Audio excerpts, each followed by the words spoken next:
Vous ne pouvez pas vous garer là. Déplacez votre camionnette tout de suite.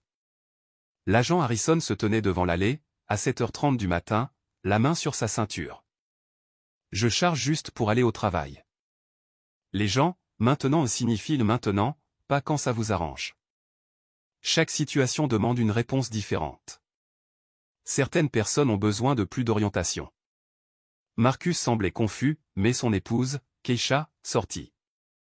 Elle reconnut immédiatement le ton. Il ne s'agissait pas du stationnement. Ce que l'agent Harrison ignorait, c'est qu'il venait de menacer une premier maître qui entraîne les Navy-SEAL. La guerre pour leur foyer était sur le point de commencer. Avant de plonger dans l'histoire, laissez un commentaire ci-dessous et dites-nous d'où vous la regardez. Ce chapitre montre à quelle vitesse une matinée tranquille peut se transformer en cauchemar lorsque la mauvaise personne porte un signe. Profitez de l'histoire. Vous devez déplacer votre voiture tout de suite. L'agent Brad Harrison se tenait dans l'allée de la maison des Williams, à 7h30 du matin, la main posée sur sa ceinture réglementaire. Sa voix dénotait l'autorité, mais ses yeux révélaient quelque chose de plus froid. Marcus Williams leva les yeux alors qu'il chargeait sa camionnette de travail. « Désolé, agent. Y a-t-il un problème? Votre véhicule bloque le trottoir. C'est une infraction. » Marcus regarda sa camionnette. L'arrière touchait à peine le bord du trottoir, comme tous les voisins quand ils se garaient pour charger ou décharger. « Je vais la déplacer dans un instant. Je pars travailler. » Maintenant, ça veut dire maintenant, pas quand ça vous arrange. La porte d'entrée s'ouvrit. Keisha Williams sortit sur le porche, une tasse de café à la main. Elle portait des vêtements de sport, sa posture droite et alerte. Ses yeux évaluèrent rapidement la situation, un agent en uniforme, une attitude agressive, l'expression confuse de son mari. « Tout va bien ?» demanda-t-elle en s'approchant d'eux. L'attention de Brett se porta sur elle. « Madame, votre mari m'expliquait pourquoi il pense que les infractions de stationnement ne s'appliquent pas à lui. » Infraction de stationnement? Marcus secoua la tête. « Agent, je charge ma camionnette pour aller au travail. Les Johnson font ça tous les matins. Les Smith aussi. Des situations différentes exigent des réponses différentes, répondit Brett. Certaines personnes ont besoin de plus d'orientation concernant les règles de la communauté. » Keisha posa sa tasse sur le capot de la camionnette. « Agent Harrison, n'est-ce pas? Nous nous sommes rencontrés au barbecue du quartier la semaine dernière. Je m'en souviens. » Sa voix était monocorde.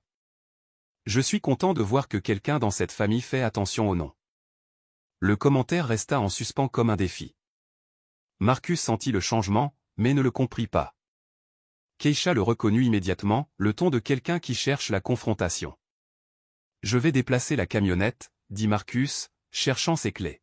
« Bonne décision, » dit Brett.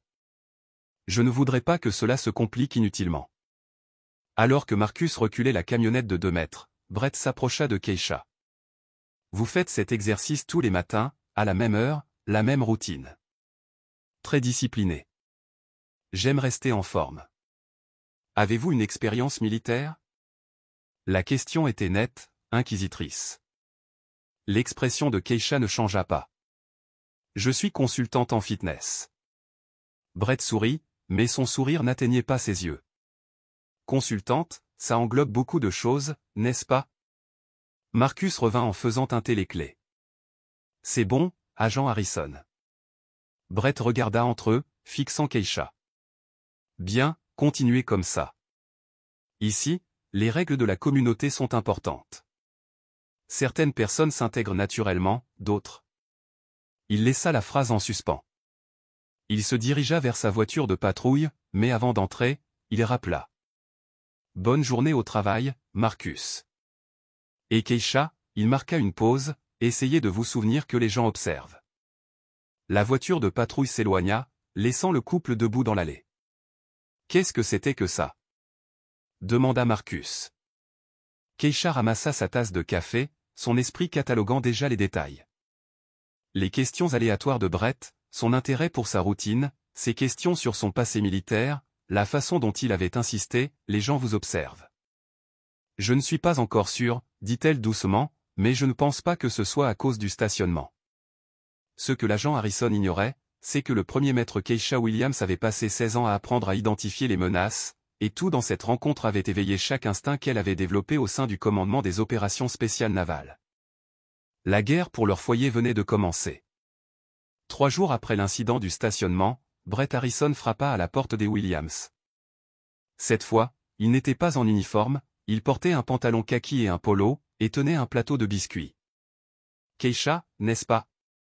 Ma femme, Sarah, les a fait pour vous. Bienvenue dans le quartier. » Marcus ouvrit davantage la porte. « C'est très gentil à vous. Entrez, s'il vous plaît. » Brett entra et jeta un coup d'œil autour de lui, la disposition du salon, les photos de famille, les sacs à dos des enfants près de l'escalier. Belle maison. Ça a dû coûter un bras. Nous avons économisé pendant des années, répondit Marcus. Brett hocha la tête, continuant à regarder autour de lui. J'ai entendu dire que le travail dans l'administration paye bien, les contrats d'ingénierie et tout ça. Keisha apparut de la cuisine. Vous voulez un café, Brett? Oui, merci. Il s'assit sans attendre d'être invité. Keisha, consultante en fitness, quel travail intéressant. Ça me tient occupé. Bien sûr. Quel genre de clients avez-vous? De toutes sortes. Des gens qui veulent se mettre en forme. Brett sourit. Ça doit être gratifiant. Aider les gens à atteindre leur potentiel. Il marqua une pause. Je suis policier depuis 15 ans. J'ai vu beaucoup de potentiel gâché dans ce monde. Marcus apporta le café. 15 ans, c'est impressionnant. Vous devez avoir beaucoup d'histoires. Oh oui. Ce quartier, par exemple, est spécial. Nous avons travaillé dur pour qu'il le reste. La voix de Brett était pesante. De bonnes familles, des valeurs stables, des gens qui comprennent ce que signifie la communauté. Cela semble être un endroit idéal pour élever des enfants, dit Keisha. Exactement. La clé est de s'assurer que tout le monde s'intègre. Certaines familles s'intègrent parfaitement, d'autres. Il haussa les épaules, eh bien, elles ont besoin d'orientation. Isaiah et Sarah dévalèrent les escaliers et s'arrêtèrent en voyant le visiteur. Ce doivent être les jumeaux, dit Brett. 8 ans. C'est ça, répondit Marcus, se demandant comment Brett connaissait leur âge. Un excellent âge, assez grand pour comprendre les règles et assez petit pour apprendre le respect. Brett regarda directement les enfants. Les enfants, vous savez ce que c'est de suivre les règles, n'est-ce pas? Les jumeaux hochèrent la tête, incertains. Bien, les règles nous gardent tous en sécurité, nous gardent tous heureux. Il se tourna vers Marcus et Keisha. À propos de ça, je devrais mentionner quelque chose. Nous avons été préoccupés par le niveau de bruit pendant les heures du soir. Bruit? Marcus fronça les sourcils. Nous, les enfants qui jouent, ou la musique, ce genre de choses. Ce n'est encore rien de grave, mais mieux vaut prévenir que guérir. Keisha posa sa tasse de café sur la table. De quelle heure parlons-nous? Eh bien, l'heure du dîner peut être problématique, de 6 à 8 heures du soir. Les familles aiment se détendre à ce moment-là. Nos enfants font généralement leurs devoirs ou regardent la télévision à cette heure-là, dit Marcus. Bien sûr, mais c'est bien d'être au courant. Brett se leva. Merci pour le café et rappelez-vous ce que je vous ai dit sur l'intégration. Dans ce quartier, les choses sont réglées. Il se dirigea vers la porte et se retourna. Ah, et Keisha, ces exercices matinaux que vous faites sont impressionnants. Ils ont presque l'air professionnels. Après son départ, Marcus ferma la porte à clé. Il a l'air serviable. Keisha regarda par la fenêtre, observant la voiture de Brett disparaître. Marcus, comment connaissait-il l'âge des jumeaux? Comment connaissait-il tes contrats avec le gouvernement? Peut-être que Sarah le lui a dit, ce sont des ragots de quartier. Mais Keisha n'était pas convaincue. Dans son travail, la collecte d'informations n'était pas une conversation informelle, c'était de la collecte de renseignements. Et Brad Harrison collectait des informations sur sa famille. La question était, pourquoi? Le ballon de basket rebondissait contre la porte du garage à un rythme régulier. Isaiah et Sarah se relayaient pour tirer dans le petit panier que Marcus avait installé le week-end précédent. D'autres enfants de la rue faisaient la même chose chaque jour après l'école. À ton tour, Sarah, cria Isaiah. Le ballon frappa l'arceau et rebondit dans l'allée. Sarah courut après en riant. Une voiture de police s'arrêta au bord du trottoir. Brett Harrison en sortit, sa radio sur l'épaule et en uniforme complet. Son visage était grave alors qu'il s'approchait des enfants. « Les enfants, vous devez arrêter ça tout de suite. » Isaiah et Sarah se figèrent. Le ballon de basket roula jusqu'à s'arrêter. « On joue juste, » dit Isaiah doucement. « C'est un quartier résidentiel. Les gens essaient de se reposer après le travail. » Keisha ouvrit la porte d'entrée. Elle avait entendu la voiture arriver. « Y a-t-il un problème, agent Harrison ?»« Oui, madame. Nous avons reçu plusieurs plaintes pour bruit excessif provenant de cette propriété. »« Plusieurs plaintes ?» demanda Keisha en descendant l'allée, pour des enfants qui jouent au basket. Les ordonnances sur le bruit s'appliquent à tout le monde sans exception. Marcus apparut à côté de sa femme. « Agent, les enfants jouent dans la rue tout le temps. Les enfants des Morrison étaient ici il y a 1 heure à faire la même chose. » L'expression de Brett se durcit. Des situations différentes exigent des réponses différentes. Certaines familles ont besoin d'une orientation supplémentaire sur les attentes de la communauté. « Qu'est-ce que cela signifie ?» demanda Marcus. « Cela signifie que vos enfants doivent comprendre que leur comportement affecte les autres. Certaines familles s'intègrent naturellement, d'autres nécessitent une instruction plus directe. » Keisha fit un pas en avant. « Agent Harrison, quelle loi spécifique mes enfants enfreignent-ils » Brett tapota sa radio. « Madame, j'ai reçu plusieurs appels concernant des activités perturbatrices à cette adresse. En tant qu'agent de police, je suis obligé de répondre. »« Qui a appelé ?» demanda Marcus. « Cette information est confidentielle. »« Nous pouvons voir les plaintes pour bruit, » insista Keisha. Brett porta la main à sa ceinture. « Madame, remettez-vous en question mon autorité pour faire respecter les règles de la communauté ?» La menace était claire. Keisha reconnut la tactique, utiliser la position officielle pour mettre fin aux questions légitimes. Elle remarqua aussi autre chose, les pupilles de Brett étaient dilatées. Il respirait difficilement. Il était excité par la confrontation. « Non, » dit-elle calmement. « J'essaie juste de comprendre les règles pour pouvoir les respecter. La règle est simple. Gardez vos enfants calmes. Maintenez vos activités dans les limites du raisonnable. Certaines personnes s'intègrent naturellement dans ce quartier, d'autres doivent faire plus d'efforts. » Isaiah se rapprocha de sa mère. « Maman, qu'avons-nous fait de mal ?» Brett regarda l'enfant. « Vous avez fait exactement ce qu'on vous a appris, mais maintenant vous apprenez de nouvelles règles, de meilleures règles. »« Allons, les enfants, » dit Keisha. « Entrons. » Alors qu'ils se dirigeaient vers la maison, Brett dit, « Ceci était un avertissement. La prochaine fois, il y aura des conséquences. » À l'intérieur, Marcus ferma la porte à clé. C'était de la folie. Les enfants jouent au basket partout. Keisha observa par la fenêtre Brett s'asseoir dans sa voiture et taper sur son ordinateur. Il ne partait pas, il documentait. « Marcus, » dit-elle doucement, « il ne s'agit pas du bruit. » Alors, de quoi s'agit-il ? Keisha avait déjà vu cela, non pas dans des quartiers de banlieue, mais en territoire hostile, le harcèlement systématique, les plaintes inventées, l'utilisation de l'autorité pour intimider. « Le contrôle, » dit-elle.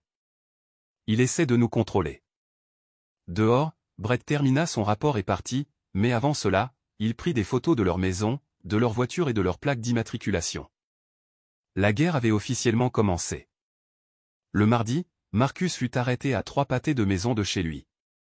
La voiture de patrouille de Brett l'arrêta pour conduite suspecte. « Permis et papiers » exigea Brett. Marcus lui tendit les documents. « Que ai-je fait ?» Je roulais doucement dans le quartier. C'est un comportement inhabituel. Je cherchais un numéro de maison. Un collègue habite par ici. Brett examina tous les documents attentivement. Entrepreneur gouvernemental, n'est-ce pas? Sur quel genre de projet travaillez-vous? Ingénierie civile, route, pont, infrastructure de base. Infrastructure, Brett répéta le mot lentement. Ça englobe beaucoup de choses. Base militaire, bâtiments fédéraux. Parfois. Brett retourna à sa voiture et passa 15 minutes à faire des vérifications. Quand il revint, son attitude était différente, plus froide. Les personnes dans votre position doivent faire attention à leur comportement. Attirer l'attention n'est pas intelligent. Que voulez-vous dire? Je veux dire, faites attention. Le jeudi matin, Keisha fut arrêtée à 2 pâtés de maison de la base militaire où elle travaillait. La même routine, vérification des documents, questions, avertissements. Vous semblez nerveuse, observa Brett, étudiant son visage. Je ne suis pas nerveuse. Les militaires sont généralement plus détendus, à moins qu'ils n'aient quelque chose à cacher. Je ne suis pas militaire. Brett sourit. Bien sûr. Consultante en fitness. Quel type de fitness exige une habilitation de sécurité? Le sang de Keisha se glaça. Comment connaissait-il son habilitation? Je travaille avec divers clients. Bien sûr. Clients gouvernementaux. Clients sensibles. Il se pencha vers elle. Le genre de clients qui n'aiment pas que leurs entraîneurs se fassent arrêter. Arrêter pourquoi? Ça dépend de ce que vous ferez ensuite. Le vendredi après-midi, Marcus fut de nouveau arrêté. Cette fois, Brett fouilla entièrement sa camionnette. Que cherchez-vous? Demanda Marcus. Des preuves d'activité criminelle. Quelle activité criminelle? Les gens comme vous ont toujours quelque chose à cacher. Les gens comme moi? Brett examina tous les outils, tous les papiers, tous les reçus. Finalement, il lui rendit les documents. La prochaine fois que je vous arrêterai, je ne serai peut-être pas aussi compréhensif. Ce week-end-là, Keisha et Marcus comparèrent leurs notes. 3 interpellations en une semaine, des questions personnelles sur leur travail, des menaces d'arrestation et de conséquences. Il nous a dans le collimateur, dit Keisha. Mais pourquoi? Keisha se posait la même question. Les interpellations n'étaient pas aléatoires, les questions n'étaient pas désinvoltes. Brett était en train de monter un dossier sur eux. Je pense qu'il veut que nous partions. Que nous partions? Nous venons d'acheter cette maison. Il y a des gens qui ne veulent pas de nous ici. Marcus s'assit lourdement. Parce que nous sommes noirs. Keisha hocha la tête. Et à cause de nos emplois. Entrepreneurs militaires, employés du gouvernement. Nous représentons quelque chose qu'ils n'aiment pas. Et que faisons-nous? Nous documentons tout, chaque interpellation, chaque question, chaque menace. Keisha sortit un carnet. Et nous découvrons ce qu'il veut vraiment. Dehors, une voiture de police passa lentement devant leur maison. C'était le partenaire de patrouille de Brett, prenant des photos avec un appareil photo à longue portée. Le harcèlement devenait systématique, professionnel, coordonné. Quoique Brett ait planifié, il ne travaillait pas seul, et le temps pressait. L'enveloppe arriva le lundi matin. Elle était épaisse, d'apparence officielle, avec des sceaux en relief et un langage juridique. Marcus l'ouvrit sur la table du petit déjeuner. « Qu'est-ce que c'est » demanda Keisha. Marcus lut à voix haute, notification d'infraction. Association de sécurité communautaire de Riverside Gardens. Il vous est par la présente ordonné de corriger immédiatement les infractions suivantes sous peine d'amende de $50 par jour. 750 demanda Keisha en prenant le document. Les infractions étaient détaillées, bruit excessif, enfants chantant dans le jardin, activité physique non autorisée, routine d'exercice matinal causant des nuisances visuelles, visite non autorisée, collègues visitant la propriété, non-respect des normes d'apparence de la communauté. C'est fou, dit Marcus. Les enfants ne peuvent pas chanter dans leur propre jardin. Keisha étudia l'entête. Sous-officiel, format légal, impression professionnelle, mais quelque chose ne correspondait pas. Je vais appeler la mairie, dit Marcus. 20 minutes plus tard, il raccrocha. Il n'y a aucune association de sécurité communautaire de Riverside Gardens enregistrée à la mairie, ni au comté, ni à l'État. Alors, c'est faux? Complètement faux. Keisha examina le document plus attentivement. Papier de haute qualité, impression coûteuse, langage juridique convaincant. Quelqu'un avait passé du temps et de l'argent à créer cela. Marcus, cela a demandé de la planification, des recherches. Quelqu'un a étudié de vrais documents juridiques pour que cela paraisse authentique. La sonnette retentit. Tous deux se figèrent. Par la fenêtre, ils virent Brad Harrison en uniforme complet, tenant un dossier. Marcus ouvrit la porte. Agent Harrison. Monsieur Williams, je viens pour les infractions communautaires. Nous venons de découvrir que ces documents sont faux. L'expression de Brett changea. Sérieusement, j'ai le même rapport ici. Il leur montra son presse-papier avec des informations identiques. L'association n'existe pas, dit Keisha. Brett Harrison commit son erreur fatale lors de ce qui semblait être une conversation informelle. C'était un mercredi après-midi quand il frappa de nouveau à la porte. Cette fois, il semblait détendu, presque amical. « Je voulais juste voir comment vous alliez, dit-il. Je voulais m'assurer que nous sommes tous sur la même longueur d'onde en ce qui concerne la sécurité du quartier. » Marcus l'invita à entrer, espérant toujours résoudre les choses pacifiquement. « Vous savez, dit Brett en s'installant dans le salon, je pensais au travail de votre femme. Être consultante en fitness pour le personnel militaire doit être très difficile. Cela a ses exigences, répondit Keisha avec prudence. J'imagine, surtout avec votre niveau d'habilitation. L'accès aux informations top secrètes n'est pas accordé facilement. La pièce devint silencieuse. Marcus semblait confus. Keisha sentit un froid dans ses veines. Pardon, dit Brett, continuant sans se rendre compte de son erreur. Travailler avec les opérations spéciales navales doit exiger de sérieuses vérifications d'antécédents, toutes ces évaluations psychologiques, les tests au polygraphe. Comment savez-vous cela? Demanda Keisha d'une voix dangereusement basse. Savoir quoi? Mon niveau d'habilitation de sécurité, ma mission. Le visage de Brett changea alors qu'il réalisait ce qu'il venait de révéler. La sécurité de la communauté nécessite de connaître les résidents. Aucun agent de police n'a accès aux informations classifiées d'habilitation de sécurité. Je parlais d'eux. Vous avez dit top secret SCI. Vous avez mentionné les opérations spéciales navales. Cette information est classifiée au-dessus de votre grade. Brett se rétracta rapidement.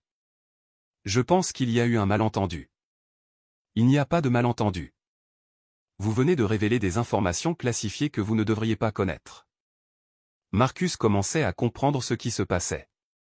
Attendez. Classifié? Keisha, de quoi parle-t-il? Keisha ignora son mari et se concentra entièrement sur Brett. Qui vous a donné cette information? Je ne sais pas de quoi vous parlez. Quelqu'un ayant accès au dossier personnel vous a parlé de mon travail. Quelqu'un des forces de l'ordre ayant accès à la base de données. Brett se dirigea vers la porte. Devrais-je partir? Oui, vous devriez. Et Brett. La voix de Keisha avait un ton que Marcus n'avait jamais entendu auparavant. Je suis légalement tenu de signaler toute violation de la sécurité impliquant des informations classifiées.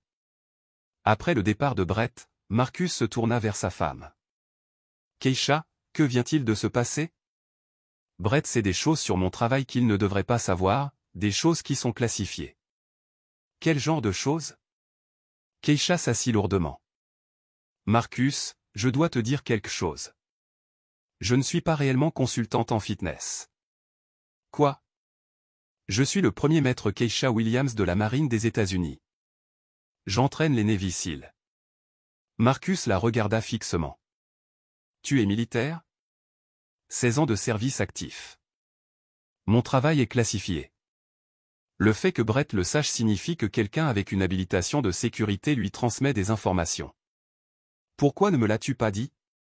Parce que c'est classifié et parce que je pensais que notre couverture était sûre. Marcus traita l'information. Couverture? L'histoire de la consultante en fitness est la couverture officielle de ma véritable mission. Et Brett a tout gâché. Pire que ça, il a commis un crime fédéral.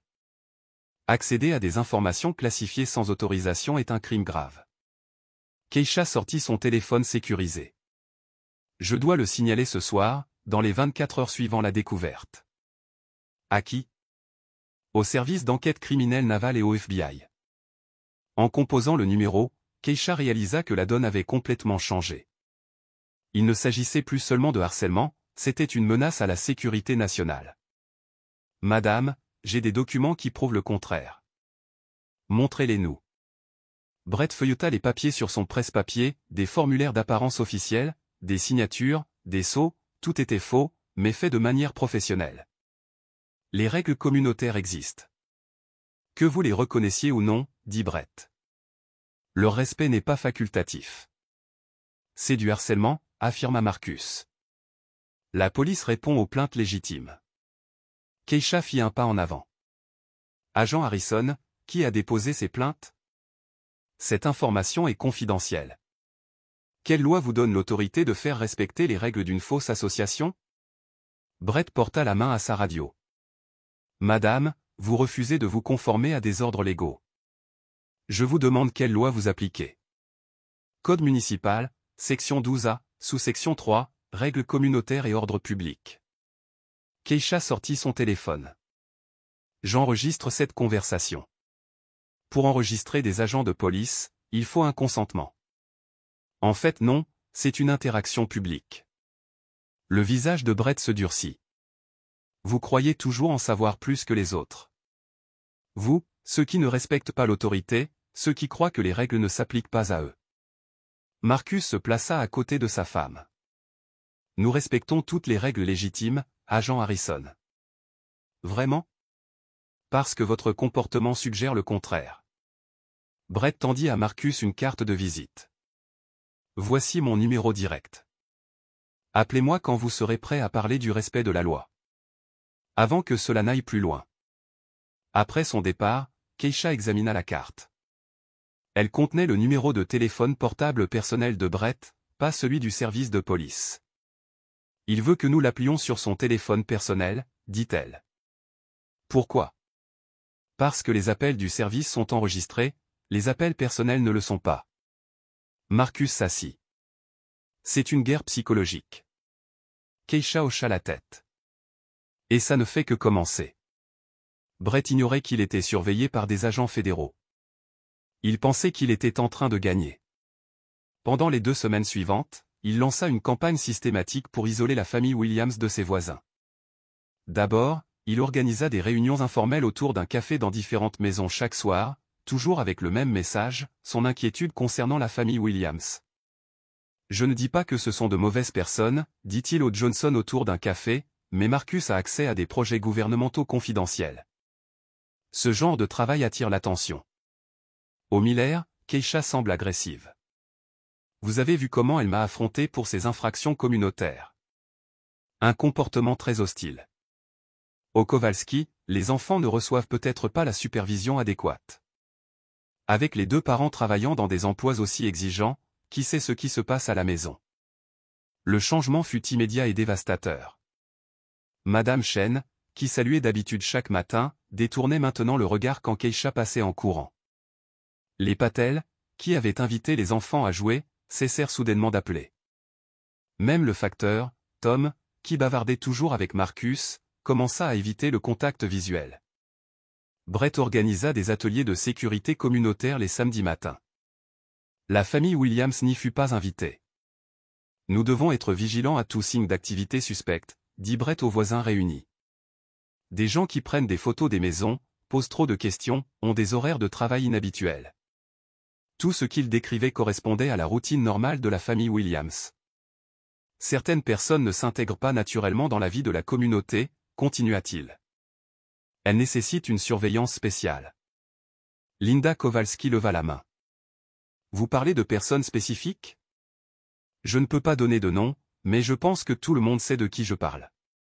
À l'insu de Brett, ses nouveaux voisins, la famille Johnson et les Patterson, étaient des agents du FBI qui enregistraient chaque mot. L'agente Sarah Johnson, se faisant passer pour une femme au foyer, assistait à toutes les réunions avec un équipement d'enregistrement caché. L'agent Mike Patterson, prétendument un professeur à la retraite, prenait des notes détaillées des commentaires de Brett pour les procureurs fédéraux. La campagne d'isolement fonctionna parfaitement. En 2 semaines, la famille Williams passa de voisins bienvenus à paria de la communauté. Isaiah rentra à la maison en pleurant après que 3 enfants lui eurent dit que leurs parents leur avaient interdit de jouer avec lui. Sarah demanda pourquoi Madame Miller traversait la rue au lieu de saluer. Marcus fut exclu des barbecues de week-end auxquels il avait été invité un mois auparavant. Mais la plus grande erreur de Brett fut de croire qu'il avait le contrôle. Ce qu'il ignorait, c'est que l'agent Johnson avait installé du matériel de surveillance fédérale chez lui, juste en face de la maison de Brett. Tous les appels téléphoniques, toutes les visites, toutes les réunions nocturnes étaient enregistrées. Le FBI construisait un dossier non seulement contre Brett, mais contre tous ceux qui l'aidaient, car Brett Harrison ne travaillait pas seul et les agents fédéraux étaient sur le point de découvrir exactement l'étendue de cette conspiration. Le quartier que Brett croyait contrôler était devenu sa prison, mais il ne le savait pas encore. La confrontation au supermarché eut lieu un samedi après-midi à Whole Foods. Keisha était au rayon fruits et légumes, vérifiant les articles de sa liste de courses lorsque Brett apparut en uniforme complet. Sa radio crépita tandis qu'il s'approchait. « Madame, j'ai besoin de vous parler. » Les autres clients levèrent les yeux. Les conversations s'arrêtèrent. « Que se passe-t-il, agent Harrison? Vous preniez des photos dans ce magasin, vous avez fait des listes détaillées, vous avez observé les procédures de sécurité.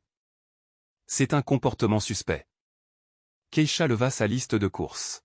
« Je fais mes courses. » Les gens ne photographient généralement pas les étiquettes de prix et l'emplacement des sorties quand ils font juste leurs courses.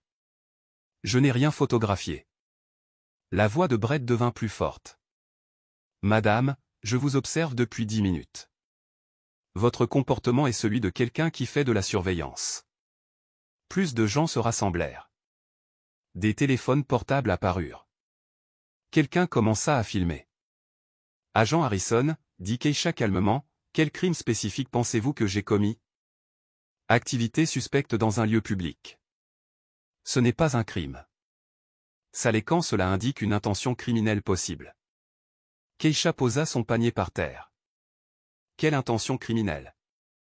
Les personnes comme vous doivent comprendre que leurs actions sont surveillées. Les personnes comme moi? Brett réalisa trop tard son erreur. La phrase resta suspendue dans l'air, enregistrée par plusieurs téléphones. Je parle des personnes qui agissent de manière suspecte. Que ai-je fait exactement qui soit suspect? Vous faites des listes, vous étudiez la disposition, vous vérifiez les caméras de sécurité. Je lis les prix et je cherche la file d'attente la plus courte pour payer. Le gérant du magasin s'approcha. Y a-t-il un problème? Cet agent me harcèle parce que je fais mes courses, dit Keisha. Brett se tourna vers le gérant. Monsieur, ce client affichait un comportement de surveillance suspect. Surveillance de quoi? Brett ne pouvait répondre sans paraître ridicule. Keisha s'adressa à la foule qui se formait. Agent Harrison, avez-vous des motifs raisonnables de m'arrêter? J'ai des soupçons raisonnables. Basés sur quelles observations concrètes? Votre comportement indique une possible activité criminelle. Quelle activité criminelle? Cela reste à déterminer. Une femme dans la foule cria, elle fait juste ses courses. Une autre voix, c'est du harcèlement. Brett rougit. Tout le monde doit se disperser. C'est une affaire de police. Non, dit Keisha fermement. C'est un lieu public. Ces personnes ont tout à fait le droit d'observer la conduite de la police. Elle sortit son téléphone et commença à enregistrer. Agent Harrison, j'enregistre cette interaction. Avez-vous une justification légale pour m'arrêter? Rangez ce téléphone. J'ai le droit constitutionnel d'enregistrer les agents de police en public. Vous interférerez avec une enquête. Quelle enquête? Vous ne m'avez pas dit quel crime vous enquêtez. Brett réalisa qu'il était piégé. Il n'y avait pas de crime, pas de preuve, pas de justification légale. Juste un cas de discrimination raciale filmé par plusieurs caméras. Cette conversation est terminée, dit-il. Oui, c'est le cas. Alors que Brett s'éloignait, la foule applaudit. Les vidéos étaient déjà téléchargées sur les réseaux sociaux. Mais plus important encore, des agents du FBI, déguisés en acheteurs, avaient tout enregistré avec du matériel professionnel. L'affaire fédérale contre Brad Harrison venait d'obtenir sa preuve la plus solide à ce jour, et Keisha Williams venait de montrer à toute une communauté à qui ils avaient affaire. L'agente du FBI, Sarah Johnson, était assise dans le salon de Keisha, lui montrant des photos classifiées de la surveillance. Brad Harrison ne travaille pas seul, dit l'agent Johnson. Nous avons identifié sa source. Les photos montraient le détective Ray Morrison, un policier vétéran de 20 ans d'expérience ayant accès aux bases de données fédérales. Le détective Morrison vendait des informations, continua l'agent Johnson. Votre habilitation de sécurité, les contrats gouvernementaux de Marcus, même les dossiers scolaires de vos enfants. Combien d'informations? Demanda Keisha. Tout. Votre dossier militaire complet, votre historique de mission, le statut actuel de votre mission, des informations auxquelles un détective local ne devrait pas avoir accès. Marcus regarda fixement les photos. Pourquoi ferait-il ça? Pour de l'argent. Morrison a de lourdes dettes de jeu. Il vendait des informations classifiées pour 1000 à 5000 $ par famille. L'agent Johnson étala d'autres documents. Mais voici le problème le plus grave. Morrison n'aide pas seulement Brett, il transmet des informations à un réseau de policiers corrompus dans 5 États différents. Un réseau? 12 agents de police, tous connectés via des forums en ligne. Il cible les familles de militaires et les fonctionnaires du gouvernement qui emménagent dans des quartiers majoritairement blancs. Keisha se sentit mal. Combien de familles? 23 familles contraintes de déménager au cours des 3 dernières années. Le réseau appelle cela le nettoyage de la communauté. L'agent Johnson leur montra des captures d'écran de salons de discussion chiffrés. Le nom d'utilisateur de Brett était Guardian 187. Les messages étaient effrayants. Nouvelles cibles acquises. Famille d'entrepreneurs militaires. Phase 1 lancée. Pack d'informations achetées. Antécédents complets disponibles. Passage à la phase 2. Campagne d'isolement réussie. Recommande de passer à la phase 3. Qu'est-ce que la phase 3? Demanda Marcus. Intimidation physique, dommages matériels. Menace directe jusqu'à ce que la famille parte. L'agent Johnson sortit un autre dossier. La famille Williams n'a pas été choisie au hasard. Ils correspondent parfaitement au profil de leur cible. Famille minoritaire prospère, lien avec le gouvernement ou l'armée. Emménageant dans un quartier blanc de classe supérieure. C'est organisé, dit Keisha. Complètement organisé. Ils ont des manuels d'instruction, des protocoles d'escalade et même des conseils juridiques pour éviter les poursuites. Comment avez-vous infiltré? Lorsque vous avez signalé la violation de sécurité, nous avons lancé l'opération bouclier numérique. Nous surveillons leur communication depuis 2 semaines. L'agent Johnson leur montra une carte avec des épingles rouges marquant les villes affectées. Phoenix, Denver, Charlotte, Nashville, Riverside. Toutes suivent le même schéma. Toutes appartiennent au même réseau. Ils seront bientôt arrêtés, mais nous avons besoin de plus de preuves pour porter des accusations fédérales de conspiration, notamment des preuves de la phase suivante. Quelle est la phase suivante? L'agent Johnson hésita. La violence. Le réseau prévoit d'intensifier ses actions contre votre famille pour donner l'exemple. Quand? D'après leur communication, dans les prochains jours. La formation de Keisha entra en action. Qu'avez-vous besoin de nous?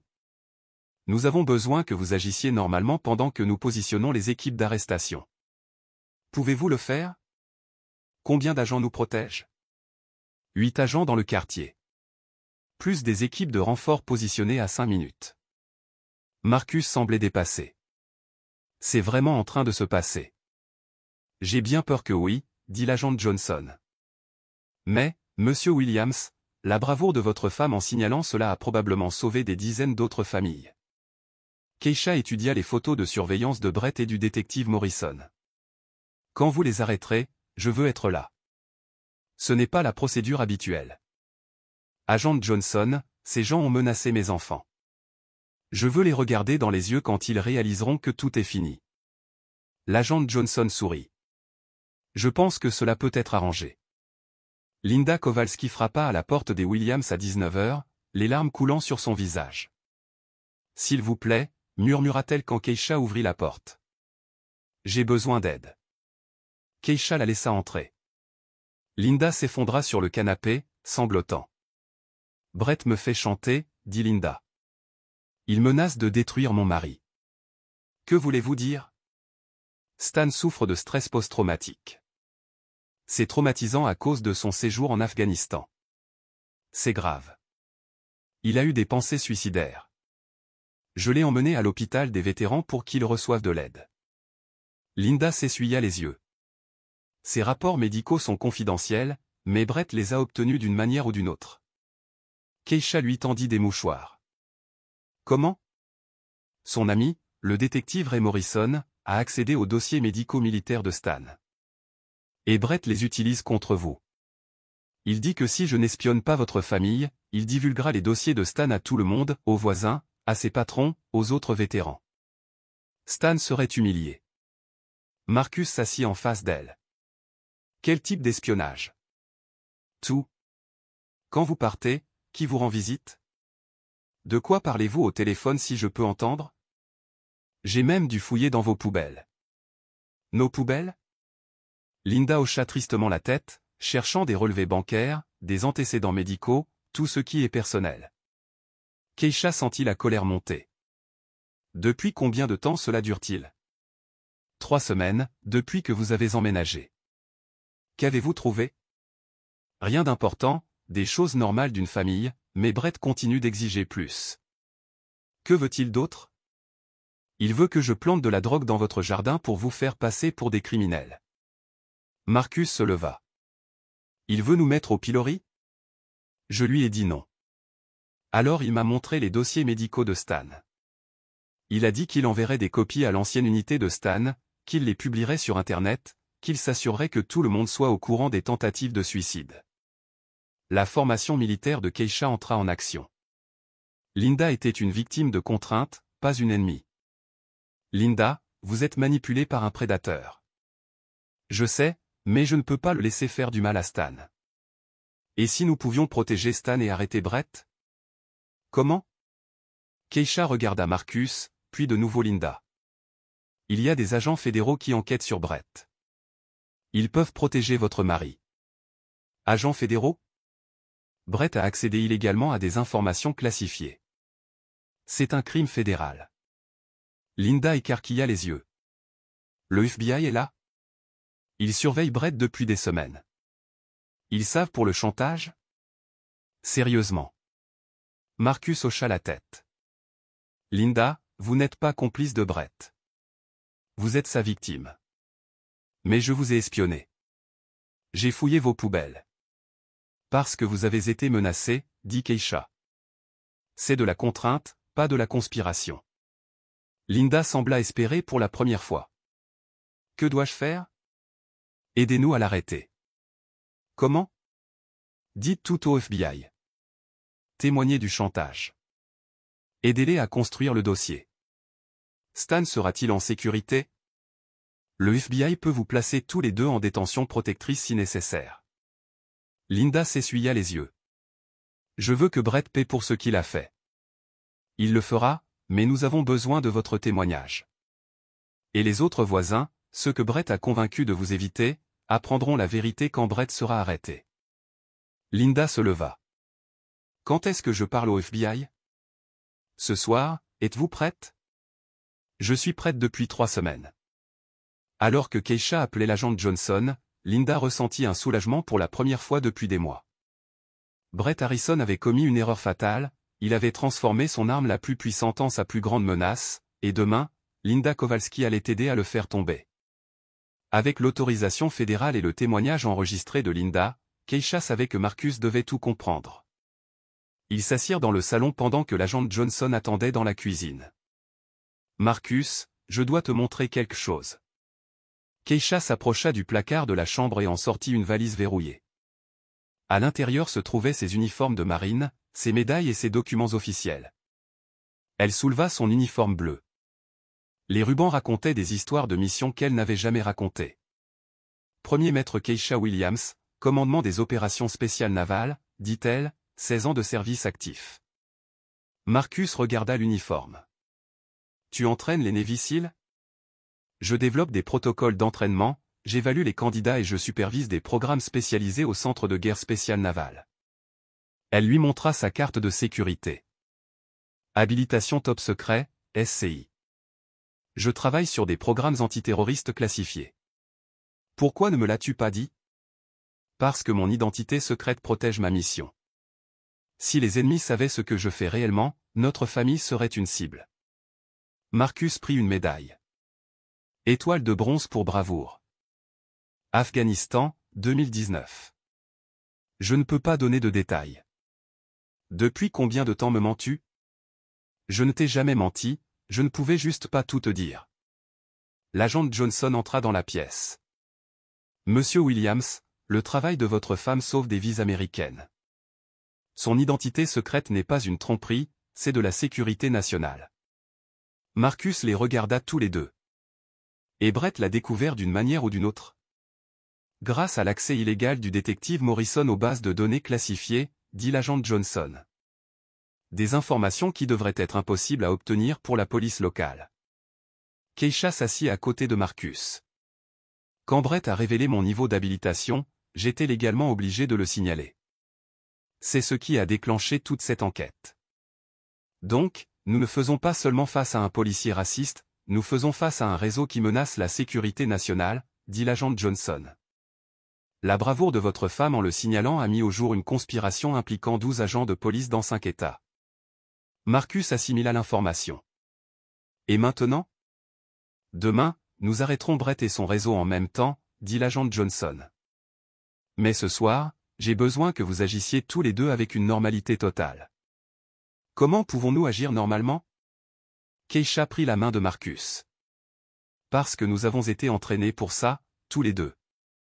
Je ne suis pas entraîné pour ça. Si tu le es. Tu protèges des informations classifiées depuis des années grâce à tes contrats avec le gouvernement. Tu connais la sécurité opérationnelle. L'agent Johnson leur montra des photos de surveillance. Il y a 8 agents fédéraux postés autour de votre maison. Vous êtes complètement protégés. Et les enfants iront à l'école normalement demain. Des agents les surveilleront continuellement. Marcus regarda de nouveau l'uniforme de sa femme. Y a-t-il autre chose que je devrais savoir? Keisha sourit. J'ai 6 grades de plus que Brett. Qu'est-ce que ça signifie? Ça signifie que quand il découvrira qui il menaçait, il souhaitera ne jamais être né. L'agent Johnson regarda sa montre. Les arrestations auront lieu à 6 heures du matin. 5 États, 12 suspects, tout est coordonné. Cela passera aux nouvelles? Aux nouvelles nationales. C'est la plus grande rafle de corruption policière impliquant des familles de militaires dans l'histoire des États-Unis. Marcus se leva. J'ai besoin de digérer ça. Prends ton temps, dit Keisha. Mais Marcus, je suis toujours la même personne qui t'aime toi et nos enfants. Je sais. C'est juste que tu es beaucoup plus dangereuse que je ne le pensais. L'agent Johnson rit. Monsieur Williams, votre femme pourrait probablement démanteler tout le réseau de Brett. Mais nous le faisons légalement, dit Keisha. Légalement, ce qui se termine par la justice. À 6 heures précises, des équipes du FBI procédèrent à des arrestations simultanées dans 5 États. Phoenix, l'officier Mike Shen, arrêté chez lui tandis que sa femme observait, sous le choc. Denver, le sergent Tom Rodriguez, arrêté au poste de police. Charlotte, la détective Lisa Park, arrêtée lors de son jogging matinal. Nashville, l'agent James White, menotté devant ses enfants. Riverside, le détective Ray Morrison, arrêté à son bureau alors qu'il accédait à des fichiers classifiés. Et à Riverside Gardens, Brad Harrison prenait son café lorsque les agents fédéraux encerclèrent sa maison. FBI, mandat de perquisition. Brett ouvrit la porte et se retrouva face à 12 agents en tenue tactique. Brad Harrison est en état d'arrestation pour conspiration visant à violer les droits civiques, accès non autorisé à des informations classifiées et extorsion fédérale. Alors qu'on le menottait, Brett vit la famille Williams debout sur le porche de leur maison, mais ce n'était plus la même famille qui l'avait terrorisé. Keisha portait son uniforme de premier maître, ses rubans étincelants sous le soleil du matin. Marcus se tenait droit à ses côtés, n'étant plus le voisin intimidé. Derrière eux, l'agent Johnson documentait tout avec des caméras fédérales. Vous avez le droit de garder le silence, dit l'agent commandant. Brett regarda l'uniforme de Keisha. Vous êtes militaire? Premier maître Williams, commandement des opérations spéciales navales, répondit-elle. La personne que vous menaciez entraîne les Navy Seals. Brett pâlit. C'est impossible. Ray Morrison vous a donné des informations classifiées sur un agent fédéral, dit l'agent Johnson. C'est de la trahison. Les agents fouillèrent la maison de Brett tandis que les voisins se rassemblaient pour observer. À l'intérieur, ils trouvèrent des dossiers détaillés sur la famille Williams, des communications avec le réseau de corruption, de faux documents légaux, des photos prises lors de la surveillance illégale, des plans pour intensifier le harcèlement. Linda Kowalski était avec les Patel et les Johnson, tous observant la justice se faire. « Je n'arrive pas à croire que nous ayons cru ces mensonges, dit Madame Patel. Il nous a tous manipulés, répondit Linda. L'agent Johnson s'adressa aux voisins rassemblés. Fred Harrison faisait partie d'une conspiration nationale contre les familles de militaires. Vous avez été victime d'une tromperie organisée. De retour au poste de police, le détective Morrison fut menotté et emmené. Ray Morrison, annonça l'agent qui l'arrêtait, est accusé de vendre des informations classifiées, de conspiration contre les droits et de violation de la loi sur l'espionnage. Le chef de la police vit son agent vétéran de 20 ans de service être emmené. Comment n'avons-nous pas remarqué? Parce qu'ils étaient prudents, expliqua l'agent Johnson. Ce réseau a opéré pendant 3 ans avant que le premier maître Williams ne les démasque. Au bureau local du FBI, les 12 suspects furent inculpés simultanément. Les relevés téléphoniques, les dossiers financiers et les communications numériques complétèrent le tableau de la conspiration. Le réseau avait forcé 23 familles à quitter leur foyer. Ils avaient volé des milliers de documents classifiés. Ils avaient violé les droits civiques de dizaines de citoyens américains, mais leur plus grande erreur fut de cibler le premier maître Keisha Williams, car lorsque vous menacez un entraîneur des Navy SEAL, vous ne faites pas seulement face à des conséquences locales, vous faites face à toute la puissance du gouvernement des États-Unis. Et Keisha Williams venait de leur donner une leçon qu'ils n'oublieraient jamais. Le réseau qui avait mis 3 ans à se construire fut détruit en une matinée. La justice, quand elle arriva enfin, fut rapide et absolue. La réunion communautaire était prévue pour 19 h au centre communautaire de Riverside Gardens. Keisha l'avait organisée sous prétexte de clarifier les malentendus du quartier. Ce que la communauté ignorait, c'est que cette réunion deviendrait une preuve dans un procès fédéral. Brad Harrison arriva en uniforme d'apparat, espérant une nouvelle occasion d'intimider publiquement la famille Williams. Le centre communautaire était bondé, 60 voisins, des médias locaux et plusieurs personnes que Brett ne reconnaissait pas. L'agent Johnson s'assit au dernier rang, déguisé en résidente préoccupée. L'agent Patterson manipulait les caméras, positionnées pour tout capturer sous plusieurs angles. Brett marcha vers l'avant avec confiance. Merci à tous d'être venus. Il est temps d'aborder les problèmes de notre communauté. Keisha se leva du premier rang, portant une veste sur son uniforme de premier maître. Je suis d'accord, Brett.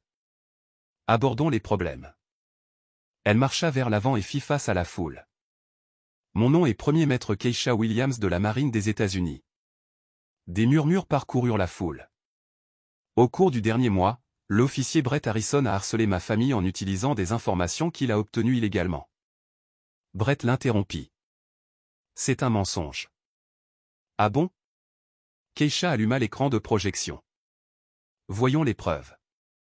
La première diapositive montrait les faux documents de l'association communautaire de Brett.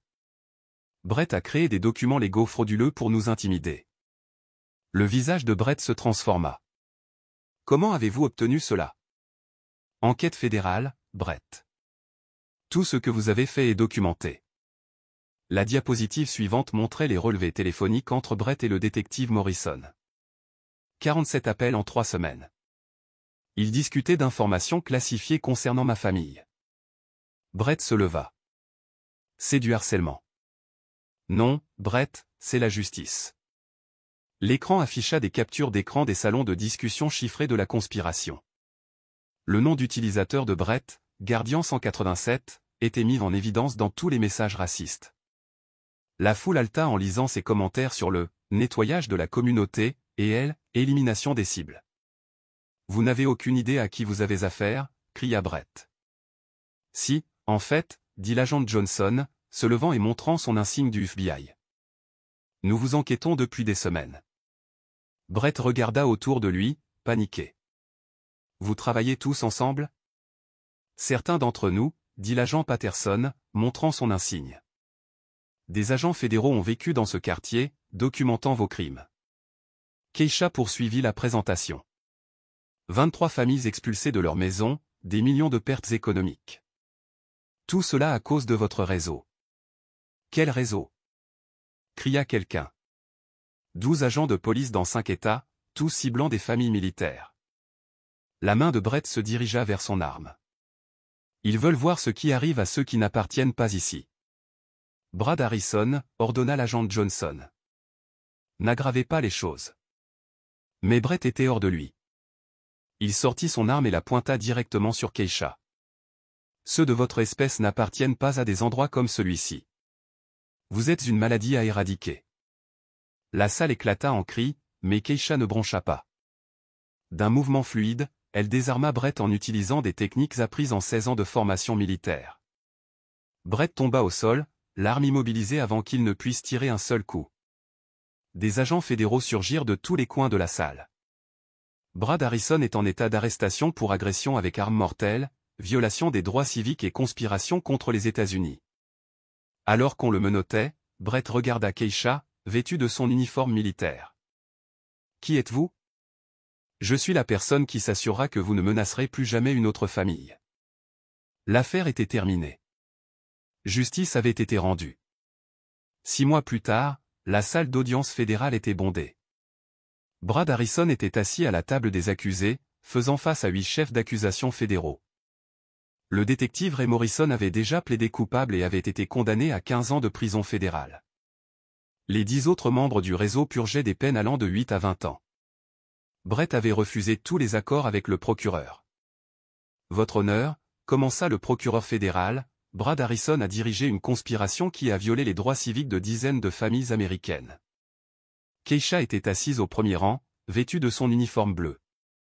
L'accusé a spécifiquement ciblé les familles de militaires parce qu'il croyait que son autorité policière le rendait intouchable.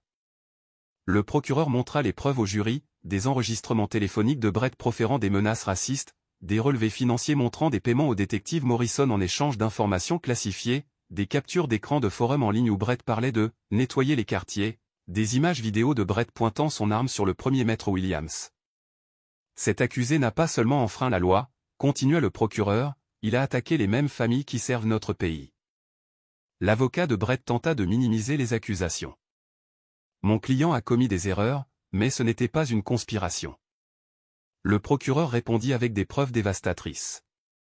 Mesdames et messieurs, il s'agissait d'une opération de 3 ans qui a forcé 23 familles à quitter leur foyer.